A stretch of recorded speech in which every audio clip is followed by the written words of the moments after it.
rolling, fokus, and what's up teman-teman? So kali ini saya akan berbicara tentang segitiga exposure. Coming up. What's up guys?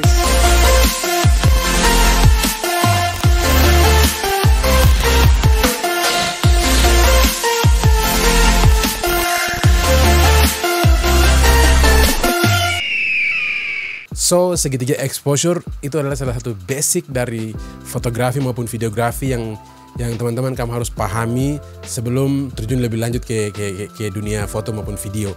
Dan ini sangat basic sekali yang memang kamu harus pelajari, dan saya juga dulu memang pelajari. Jadi hari ini saya mau bagi kepada kamu sesuai dengan saya punya pemahaman, dan juga saya akan menjelaskan lewat saya punya bahasa. Jadi apa yang saya paham saya akan kasih tahu semua tentang. So, segitiga exposure itu terdiri dari 3 komponen. Kenapa 3 komponen ini sangat penting? Karena mereka bertiga ini bekerja sama begitu untuk mendukung menghasilkan sebuah gambar yang bagus. Oke? Dari ketiga ini saya akan jelaskan satu persatu. Yang pertama adalah aperture. So, apa tuh aperture? Jadi aperture itu dia semacam bukaan lensa begitu. Jadi aperture itu dia lebih ke arah-arah lensa. Jadi kita berpikir bahwa lensa itu dia semacam pipa begitu, oke? Jadi pipa yang membiarkan cahaya masuk melewati pipa itu tembus sampai di dalam kita punya sensor kamera begitu, oke? Jadi itu pertama kita harus pikir bahwa lensa itu dia semacam pipa yang membiarkan cahaya masuk sampai ke dalam sensor kamera yang kita punya. Oke, so aperture itu dia semacam setelan yang kita bisa gunakan untuk mengatur bukaan dari lensa tersebut. Jadi ada lensa-lensa yang bukaan memang sangat lebar sekali, ada yang paling mentok di bukaan setengah aja. Misalkan lensa kit, ketika kita beli kamera baru kita pasti dapat di lensa kit. Jadi di lensa kit itu ada tulisan 3,5 sampai 5,6 begitu, oke? Itu dia punya bukaan lensa atau dia punya f-stops, oke?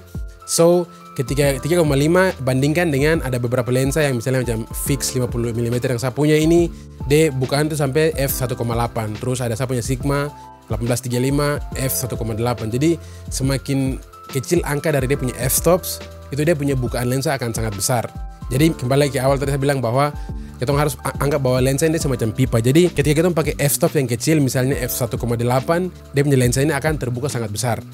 Jadi karena dia besar, banyak cahaya masuk ketika kita foto atau video gitu. Terus kalau kita pakai f yang besar, misalnya f11, f16 dan lain-lain, dia punya lensa bukan hanya kecil begini, jadi akan sedikit cahaya yang masuk gitu.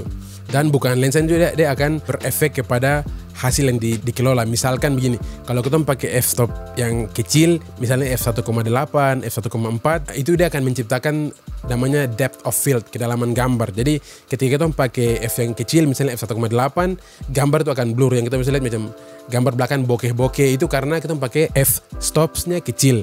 Misalnya yang sekarang saya pakai ini f1,8, jadi kamu mungkin bisa lihat panggal-panggal belakang sini agak blur-blur. Itu karena saya pakai f1,8. Kalau misalkan saya kasih naik ke f11 atau f16, itu pasti di belakang semua dia akan in focus begitu, karena saya pakai f-stop yang besar. Jadi yang kamu harus ingat adalah lensa ini semacam pipa, dan kita bisa setel bukaan dari lensa itu.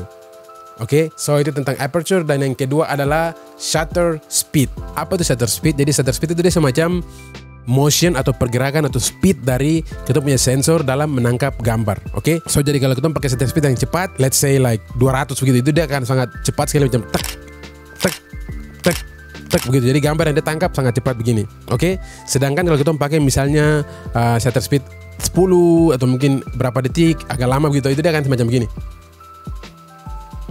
Dia slow, santai sekali toh. Oke, jadi cepat dan lambatnya sensor dia semakin tertutup, itu dia juga mempengaruhi cahaya yang masuk. Oke, jadi kamu harus ingat itu.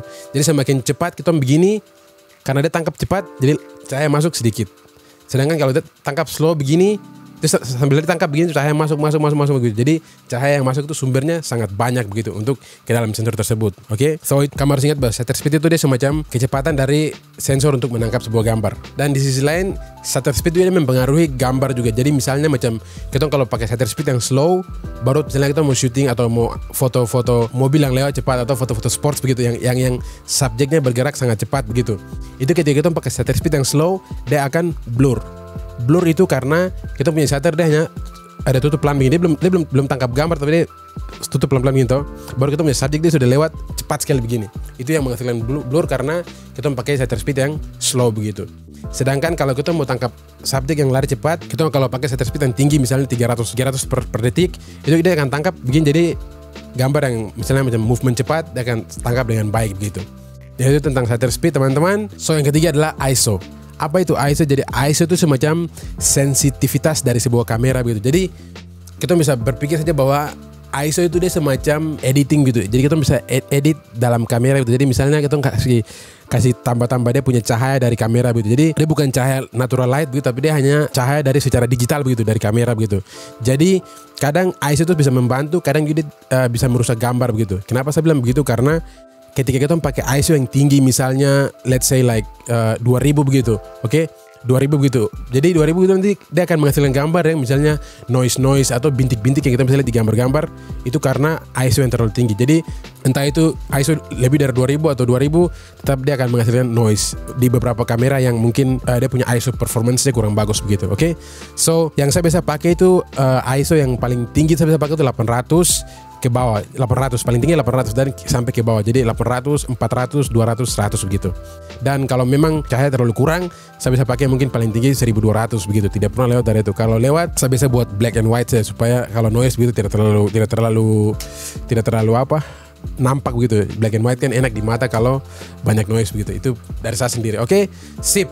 Jadi itu yang harus dijelaskan teman-teman. Semoga kami bisa dapat sesuatu dari ini. Jadi ini saya punya pandangan saja tentang segitiga exposure ini, dan saya tidak bermaksud untuk menggurui kamu, tapi saya hanya men-sharing apa yang saya sudah dapat selama ini dan saya sudah praktekkan selama ini. Jadi saya coba jelaskan lewat saya punya bahasa sendiri. Semoga kamu dapat sesuatu yang baru. Kalau mungkin ada yang saya kurang jelaskan, kurang bagus, atau mungkin kurang tepat, teman-teman kan bisa kasih suara, buang di kolom komentar di bawah. Saya akan coba jawab melalui video maupun balas di kolom komentar begitu. Sip. By the way, saya akan kasih kamu satu pro tip coming up. So, di pro tip kali ini saya akan berbagi tentang segitiga exposure ini. Jadi mungkin teman-teman kan bertanya bahwa Kaks, kira-kira dari ketiga komponen ini mana yang harus saya setel duluan ketika mau ambil foto atau mau ambil video, mana yang saya harus setel duluan, oke?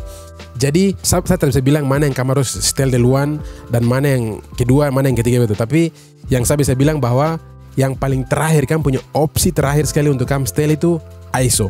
Jadi ISO itu kan punya opsi terakhir. Setelah kamu utak-atik dia punya aperture dengan shutter speed dulu, oke?